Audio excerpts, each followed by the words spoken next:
So hello, everyone, and welcome to the February 25th, 2025 regular council meeting for the Village of Lytton. I'd like to take a moment to remind everyone to please turn off your videos, mute your microphones, and allow council to begin the proceedings. Just to let you know, we're all being recorded and broadcasted on the Village of Lytton YouTube channel. If anyone is looking for a video recording of this meeting or a past meeting, you can go to the Village YouTube channel and watch it there. Thank you, Your Worship. You may call the meeting to order. First of all, we have to unmute. Just one moment. Sorry.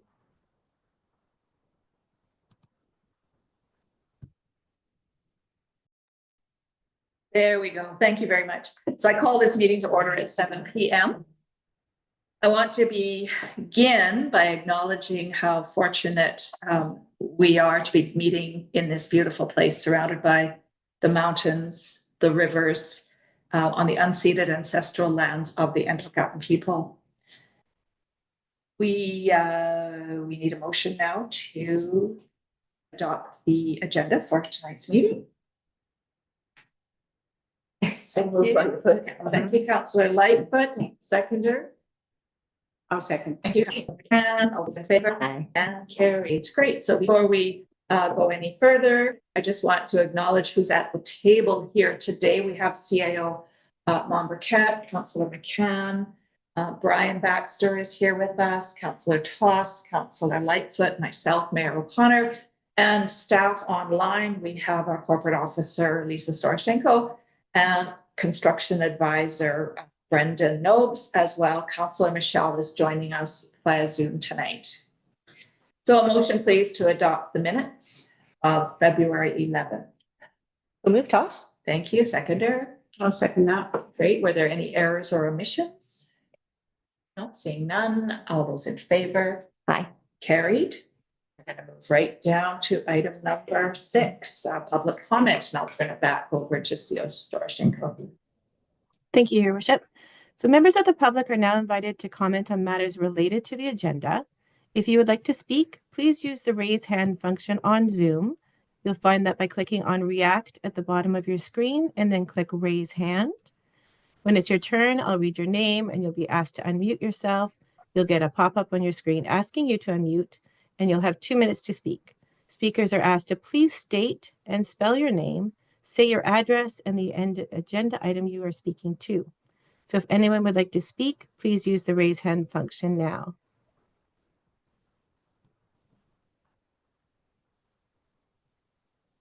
I'll call for a second time. If anyone wishes to speak, please use the raise hand function now.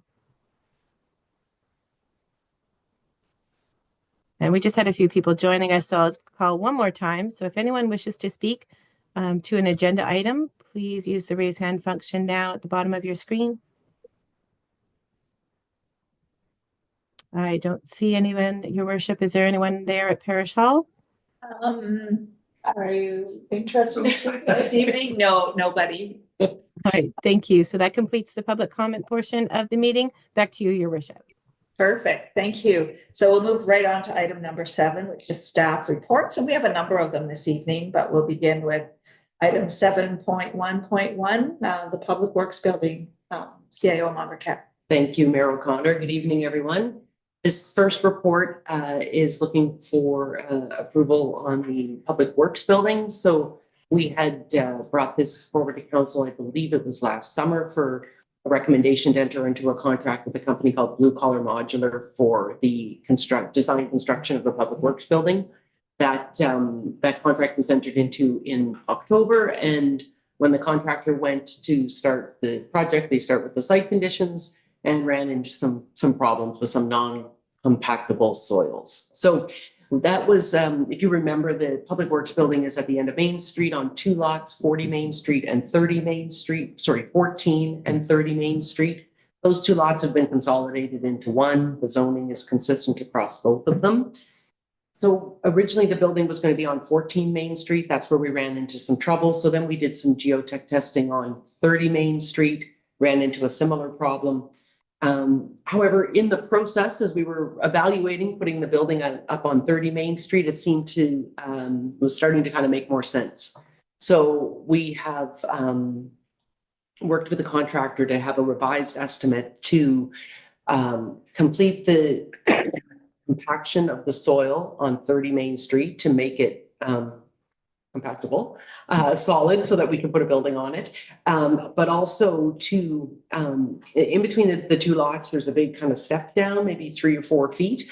So part of the proposal is to bring in some fill and level that out, essentially level it out. It might not be perfectly level to the end, and that would allow us to shift the building over a bit from the lot line that borders a residential property.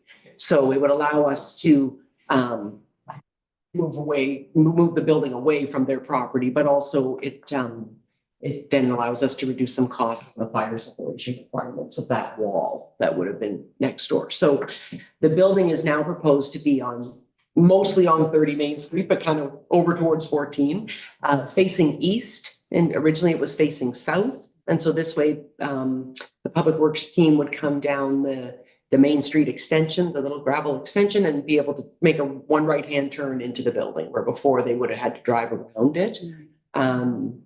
It also allows us then to use the lower part on 14 Main Street as basically a lay-down yard. We can put equipment down there, and it's somewhat shielded from people by the new building. So the revised cost estimate takes into account the geotechnical solution that's required, called rapid impact compaction. Is that it? Brendan, I'm looking at you. Yeah, RIC, rapid impact compaction. There you go. So it takes that into account. It takes into account placing the fill. We will provide the fill, similar to the fill that we've used throughout the village. And it also incorporates a slightly smaller building. Originally it was 50 by 50. It's been changed to 50 by 40. The team felt that wasn't giving up any significant space and would allow the building to fit on that property with appropriate setbacks in the back and front. So that's my report. And so we're looking for approval to increase the contract with Blue Collar Modular. Okay. So we have a recommended motion here. Would like to put that forward. Councillor Lightfoot, and a seconder. Councillor Toss. All right, any questions, comments? Councillor Lightfoot. Just a comment. I had to go down to the spur or to Hobo Hollow today to pick someone up, and I noticed that the road down to Hobo Hollow has had quite a lift to it, so it's quite steep. So just a comment.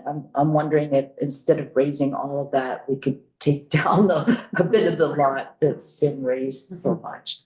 Just as your design moves ahead, I'm sure the people on site will Look at all options. look at all of that. But Yeah. Thank you. it's quite a lift. We'll try to even out the grades as much as possible. Yeah. And so that would just, what you're describing could be just a gentle downward slope, so everything drains nicely off of there, I presume, right?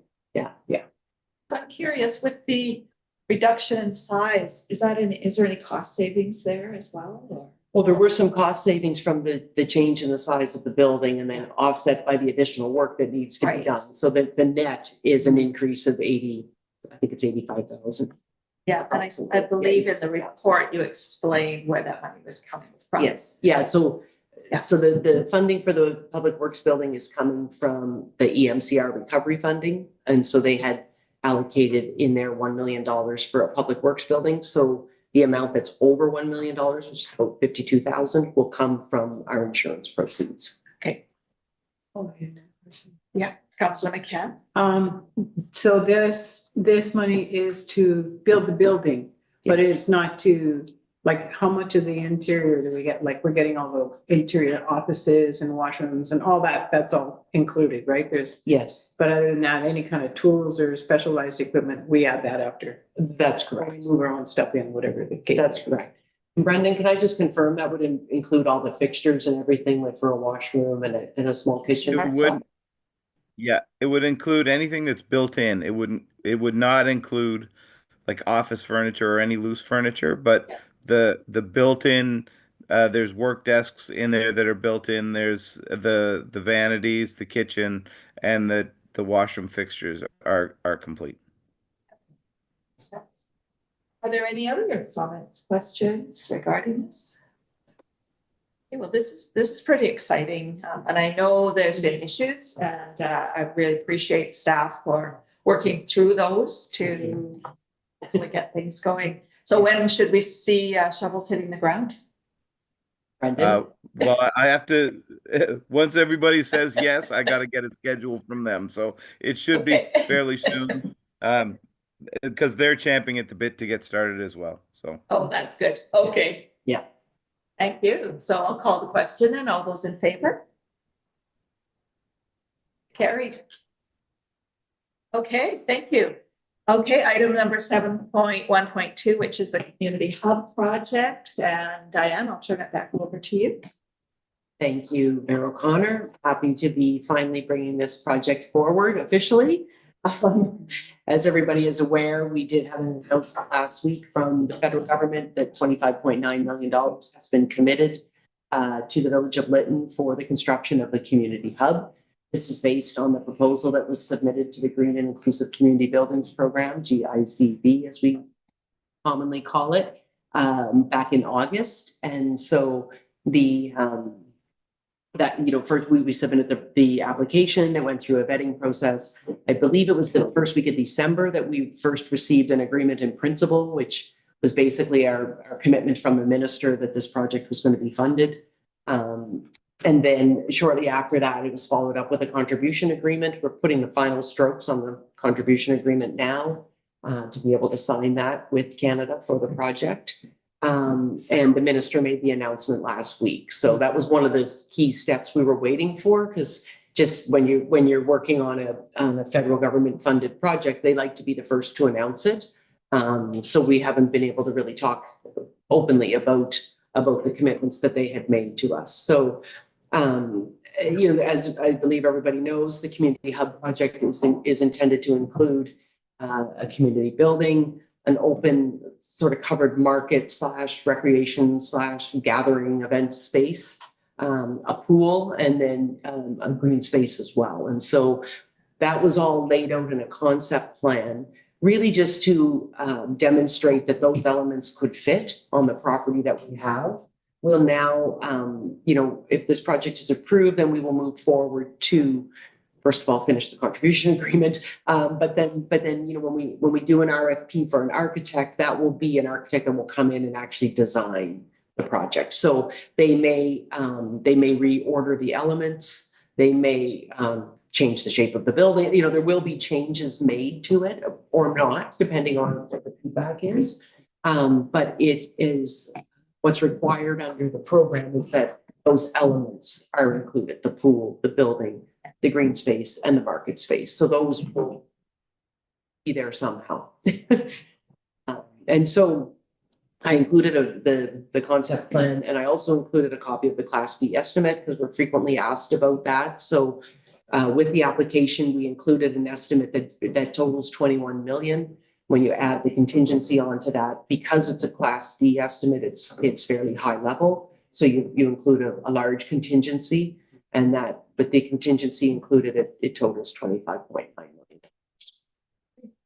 Thank you. We have a recommended motion. I will so move. Thank you. And a seconder. Councillor Lightfoot. All right. Questions, comments? I have a couple. Councillor Toss. Thank you. I just could, when I was looking at the breakdown, the Class D estimate, I couldn't find where exactly the contingency was. I see the last line, escalation allowance, which was what I thought that was, but are we just inherently assuming it's the difference between what our ask is, or what our Class D is, and the 25 million? So that's at the bottom of this, the total on the Class D, you'll see at the bottom is 21,421. Then when we filled out the application, so that's the contingency cost, and then we added the contingency to it. The Okay. total 25.9. So, okay. And yeah, I'm prepared to vote for this, but I do so again with reluctance, because I am really concerned about the viability of this project. However, the community hub open house and the overwhelming support of the community is swaying me. However, I would like to see some partnerships established sooner than later. Thank you. Are there any other comments or questions regarding this? Councillor McCann. Just a comment, I'm really looking forward to seeing this come together and after seeing what people had to say and hearing what people had to say and just the opportunity to finally be involved in something positive for the community after 3 years of being here that you can actually see. That I'm looking forward to. And one more. Okay, question. Councillor Toss. Thank you, Mayor O'Connor. Just around I guess, the south end and that housing portion that's sort of in the concept plan. And just a comment that it would be great to explore sort of actioning that in conjunction with the plan so we can get some housing going in the village. And that's a good point. That housing is not part of the approved Exactly. project, but there was kind of the idea that there's space there Yeah, to do something. thank you. Okay, if there's no other, just looking up at Councillor Michelle to see if she has any comments? No? Okay, so all those in favor? Carried. Good news. Yeah, okay. Good. All right, now 7.1.3, which is capital projects update. And I believe that we had at the last meeting, we had or a month ago, we had our first of monthly updates. So we look forward to this today. Thank you, Madam Connor. And I do have to apologize to council. There is a page that's included in the package that was a hangover from the previous report. So page 24 of your package, just ignore that. And the actual update for this month is page 25. So if there's any confusion, I apologize for that. As we discussed at the last meeting, the last time when the first capital projects update was presented, what we're going to do with this report is reflect in the recent activity column what's happened since the last report. So if you look at them all together, you'll get the cumulative story, but I'm not going to keep repeating what we've done. So, you know, on the community hub, the recent activity, of course, the announcement by Canada of the 25.9 million. You know, we have completed the role description for a cultural advisor for that project. Who's going to work directly with the project advisory committee. So that description's been completed and it's out there in the marketplace. And we brought forward to council at the last meeting just the report on the survey results and the open house feedback. And so then again, the next steps, council to consider approval of the project, which has just occurred. Thank you very much. We still are working on a draft operating plan, and further to Councillor Toss's point, you know, looking for partnerships and others to work on that. And we need a little bit more information on what the building's going to be like before we can, you know, get too far on that, but it can help inform as well. And we have to complete the contribution agreement with Canada. So that's the main focus now, is to get that completed. On the fire hall, we have hired HCMA architects to develop a concept plan. So again, the fire hall, we're preparing a submission to GICB for the funding of that facility. So we have hired the architect to do the concept plan, and we've started the application process. Some of the next steps on that will be consultation with our local First Nation partners and some community consultation, and then complete and submit the application to GICB. You'll remember we've talked about this before. There's quite a tight timeline on this one. So we'll be really focusing on this over the next few weeks. The village office, we've got proposals have been received from architects to design the new village office at 380 Main Street. So the next steps are to hire the architect and to issue an RFP for a construction company following that. The Public Works Building, the revised cost estimate has been received, which we had in an earlier agenda item tonight. So the next steps on that will be to engage an archaeologist for the work plan for the site works that need to occur and for the construction, and then to begin the site preparation. So it's pretty exciting on that one. The water upgrades, you know, again, we're continuing to work through leaks and to get rebuilt houses connected to the water system. We're still awaiting our capital reinvestment plan for the water system. And so the next steps is to develop a list of prioritized list, of the investments that are required. And then, you know, prepare some RFPs and get some contractors on board to complete those repairs. With the sewer upgrades, there hasn't been any recent activity, but we are putting together this week the RFP for the River Road main line replacement. So that should be posted on BC Bid by the end of the week. We're also working on and very close to completing the design of some water and sewer upgrades. We're calling east of Main, so over Station Road, 5th, 6th, that area. There's a big project there that needs to be done. That RFP will be probably going out this week or next. So trying to get a couple of those projects, get some bids from contractors so we can get moving on those. So that's the update. So we have a motion to receive this report for information. Councillor Lightfoot, seconder. Toss. Thank you. Are there any questions regarding this report? Just a comment. Councillor McCann. So Councillor Lightfoot mentioned the road, and Girl River Drive is right here on the last thing. So any idea when that digging up part of that will happen? Like what month that might be? Well, that will depend on if we get any proposals, because that's been part of the challenge in the past. We've had to place our bids several times in order to get contractors that will come to Lytton. So that's part of the challenge. We are looking at actually trying to tag the two projects together, so it would be a much bigger piece of work, and we could get and potentially more interest from contractors to do that work. We are aware of the ferry closure in the spring and having to work around that, and if we're not able to work around it, what we will do. So that's a main part of the planning for this project and when it's going to happen. Yeah. We're not oblivious to that by any stretch. Yeah. And you know, when we're there and we've got it all done up, you know, maybe that's a good time to look at the grade of the road. That's what I see was if there's anything that can be done. Yeah. Perfect opportunity. Yes. Yeah. I was Thank you. trying to think where else we could park if we had to. Yeah, I don't live on the west side, but that's the first thing I thought of too when I saw Yeah. this. Councillor Lightfoot. And just to put another kink in the whole scheme of things is that last year we didn't have the ferry closed. Right. And the snowpack is quite low this year. Yeah. So, it's a crapshoot on what we're gonna. Exactly. Yeah. Yeah. Okay, are there any other comments about this report? Okay, all those in favor? Mhm. Carried. Thank you so much. All right, we move on to item 7.2, which is our financial officer report. Diane.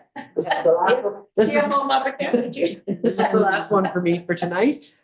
This is our monthly reporting for our emergency recovery funding that we produce every month. And so just a couple of comments. This one's a little bit different than normal because as I think we talked about at the last meeting, because of the December 31st year end, a lot of the contractors kind of rushed their invoices. So there was double invoicing in December and then there's really none in January. So the contractor amounts are very low. But we do have in this month a payment that was made to MatCon, which we haven't seen for quite a while. And that was the release of the holdbacks associated with all of the work that was done out here back 2023-24. So, but the way that it works with, when we submit these claims to EMCR, they only want us to claim money that we've actually paid out, and we haven't paid out the holdback, right? That's what a holdback is. So, you know, we weren't able to claim it at the time. And then we were working with MatCon on a couple of invoice errors and the removal of the blue fencing that was all around town. So we were working with them. That took a couple months to get that all piled up and get them to come take it away and invoice us. So we're settling up now with MatCon, and it's late. It's quite late, but those are the last kind of remaining charges related to some of the work that was done just outside the parish hall around town. So we have a recommended two-part motion here to approve and then to have our CFO submit the report. I will so moved. Thank you, Councillor McCann, and a seconder. Councillor Lightfoot. Okay, are there any comments or questions regarding this? All those in favor? Thanks. Thank you. Carried. All right, so now we move on to 7.3 and Lisa Storoshenko, our corporate officer. has a motion to put forward here. And I don't know if you want to speak on it, Lisa? Yes, Your Worship, it's just a housekeeping item. So it's just to add these people to our insurance. So it's just a housekeeping. Good, so we have this recommended motion here. Who would like to put it forward? Councillor Lightfoot, seconder. McCann. Are there any questions or comments about I'm not this? sure what we're looking. We're on item number 7.3.1, corporate officer. And then the council approves. the Municipal addition of Insurance Lisa Association. McIntyre, Gloria. There's no report. It's Yeah. just a motion. Oh, okay. Yeah, I was looking through the agenda. You're probably down. Yes. Yeah. Okay, thank you. Okay, so if there's no comments or questions, all those in favor? Carried. Good work. Okay, now we're on to item 7.4, Public Works, and we have Brian Baxter here. Wait. Thanks, Carol Connor.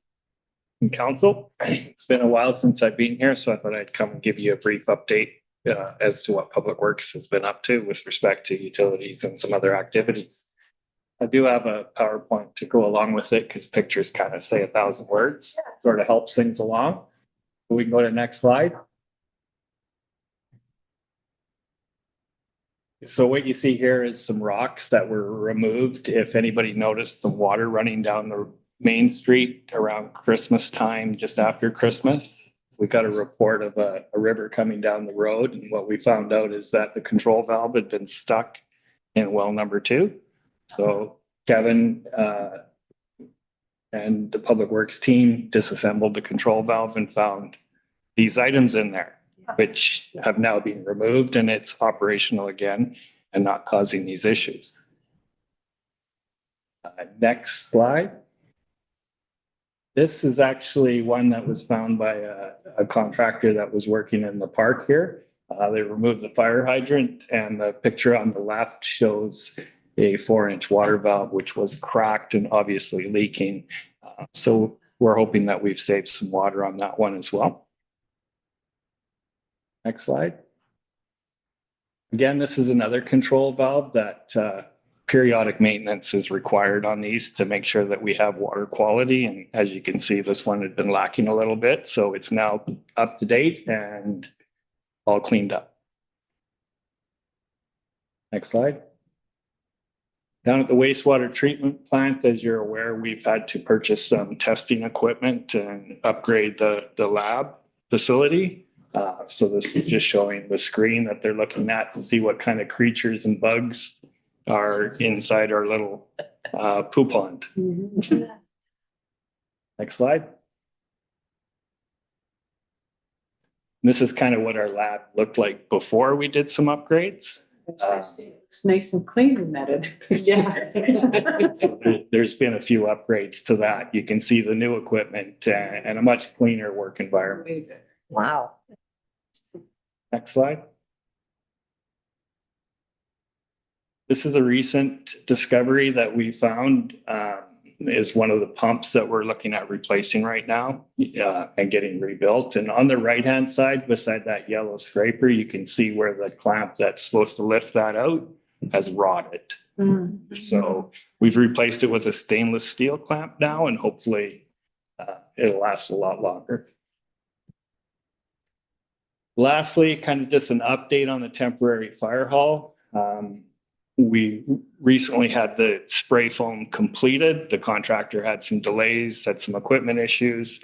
It went on much longer than we had hoped, but was done prior to our cold snap. And I'm happy to say that for the first time in several years, as far as I'm aware, the trucks were able to have water and no damage from freezing.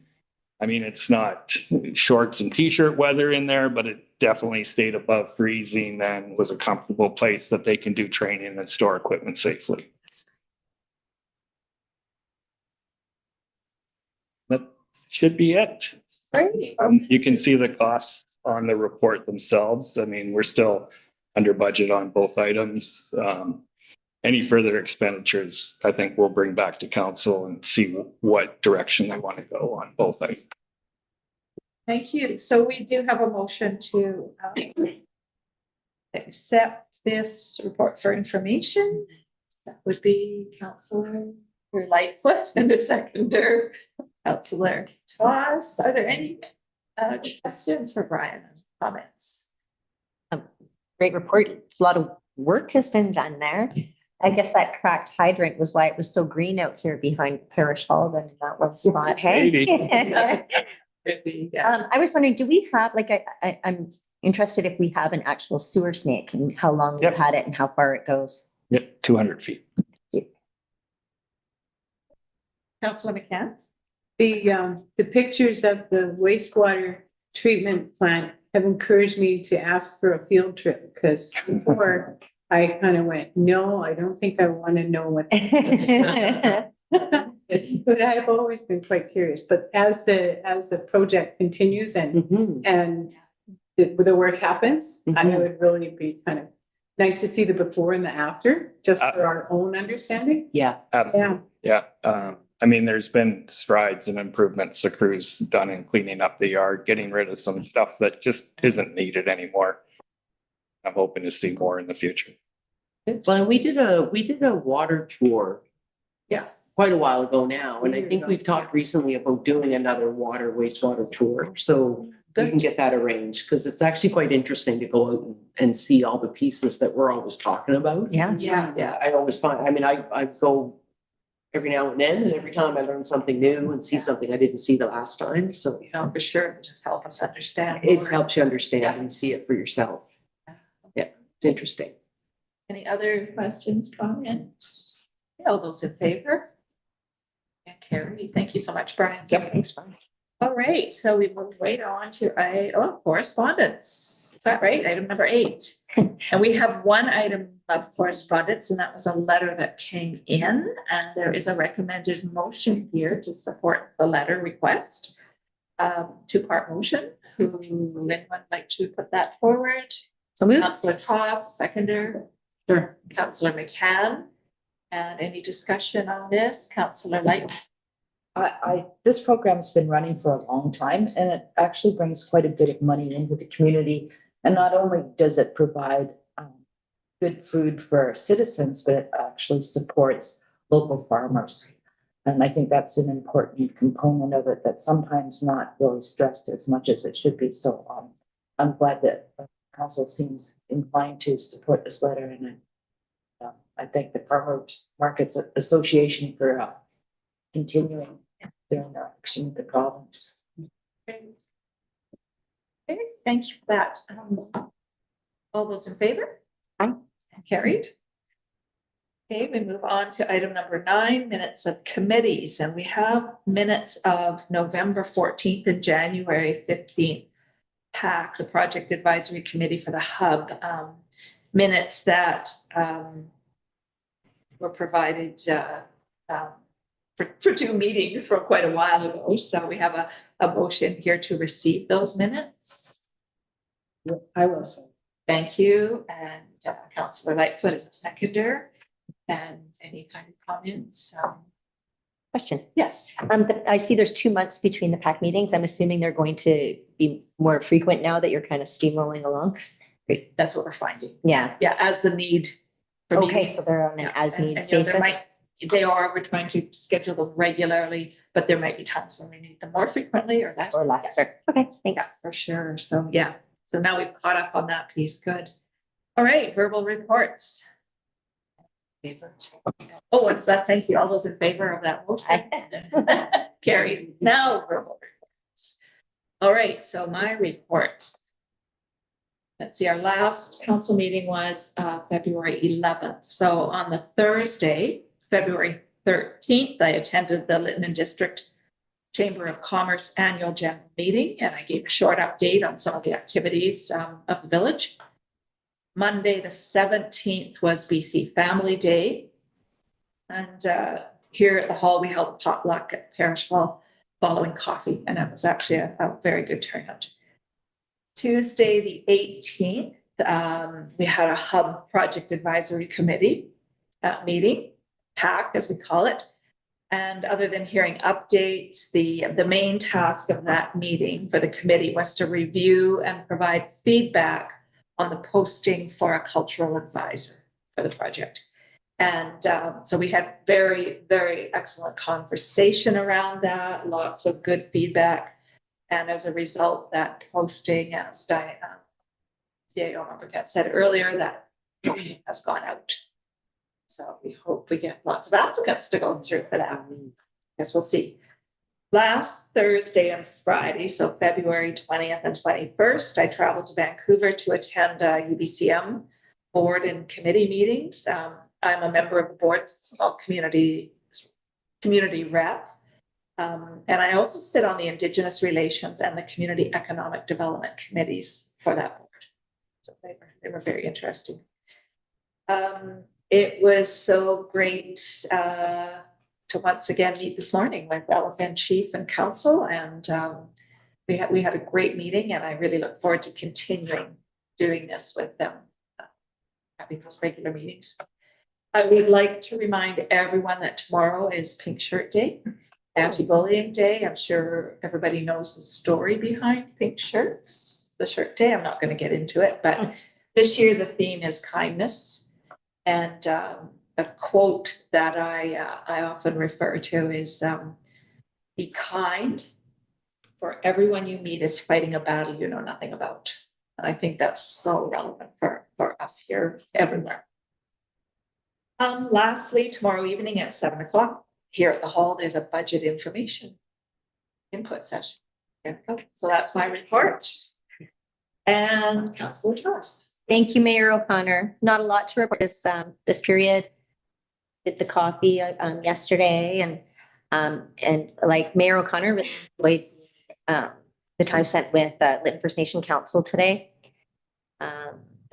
Thanking staff for looking out for us. Thank you. Okay, thank you, Councillor McCann. Thank you.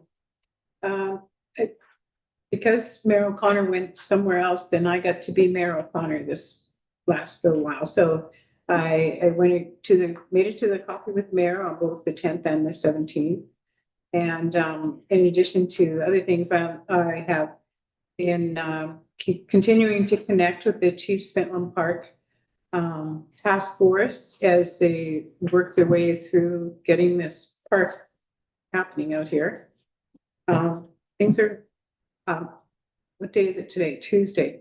So we're expecting to see the landscape architect here sometime this week with someone who's going to go with her with a spray can, and we can expect to see little things spray painted on the dirt out there in the next week or so, where a certain kind of tree will be here and a certain kind of plant will be there, and this might be for watering lines and all of that. She said it's supposed to be happening very soon now.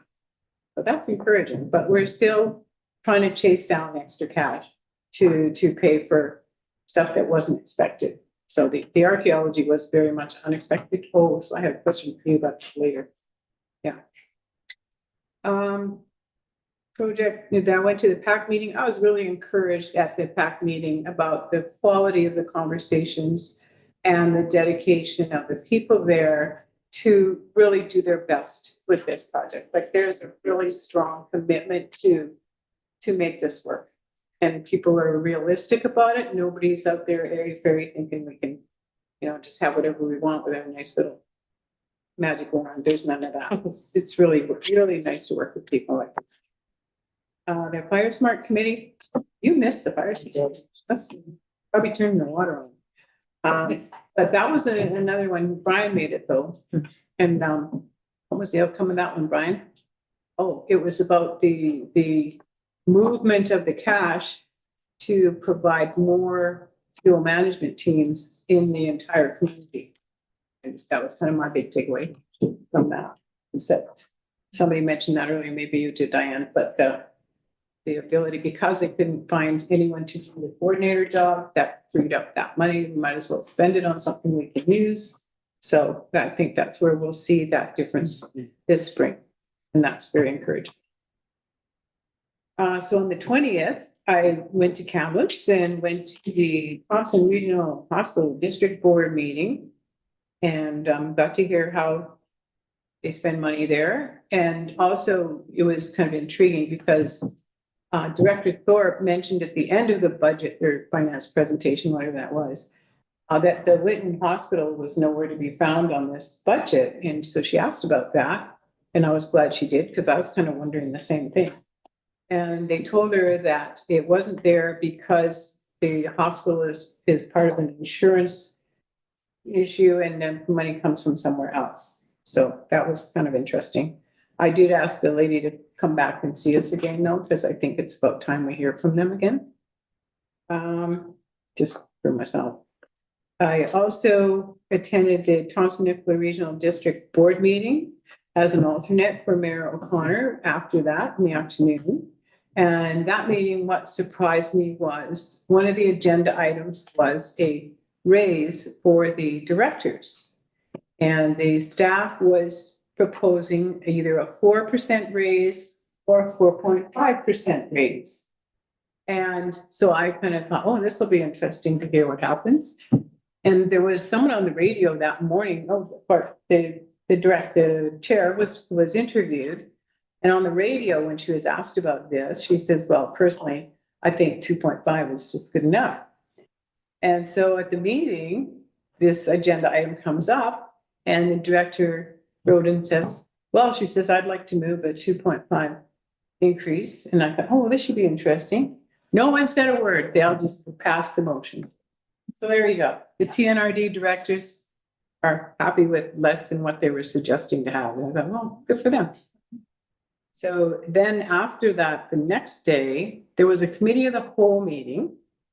And that meeting had two presentations. One was from the RCMP, which as a little outlier, it was interesting to hear the Kamloops RCMP report and about the region and about rural versus urban, and lots of stats about crime prevention and the initiatives being taken for things, and how one perpetrator can, if you get that one guy, you can take out like 35 crimes in a day sort of thing. So that was interesting. And then the other presentation was about internet, basically providing internet service to rural communities. And I think we're kind of familiar with this, but less so than a lot of places. For example, the whole TELUS cutting off the landline was what initiated this research project.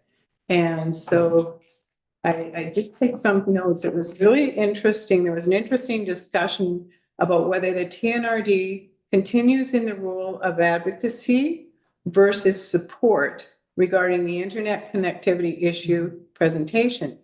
Most people there prefer to continue advocacy. So they don't want the TNRD to go out and start investing in cell towers and taking on infrastructure, and a lot of conversation about redundancy and then how quickly things become obsolete in that business. So that was really, I was happy to be able to be there in their place to hear that discussion and to see where people ended up on that side of things. So there's my little report from the other side of the world that I got to see for a minute. Good. So thank you for that. And thank you for attending for me. Yes. Okay, Councillor Michelle. Nothing to report. Okay, and Councillor Lightfoot. Not a lot to report. I attended coffee on Monday and enjoyed our meeting with Chief and Council today at Lytton First Nation. Thank you. Okay, we'll move on to item number 12. And we do have one item that is to be released from previous closed meetings. And that's regarding the Lytton Fire and Rescue application 25-014C resolution that council approves Gord Parker's application for Lytton Fire and Rescue, and that was carried. It's nice to see another member applying for the Lytton Fire Department. Okay, we are now ready to move into closed session, and I need a motion to do that. So they're between Councillor Toss and seconder. Councillor McCann, all those in favor? Carried.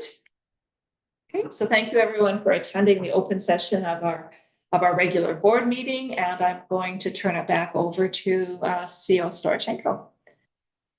Thank you, Mayor O'Connor. So that concludes the public portion of the regular council meeting of February 25th, 2025. We ask that the public and staff please remove yourself from the meeting as we go into closed. Thank you for attending and have a wonderful night. I invite council to take a short recess while I reset the meeting to closed. Thank you.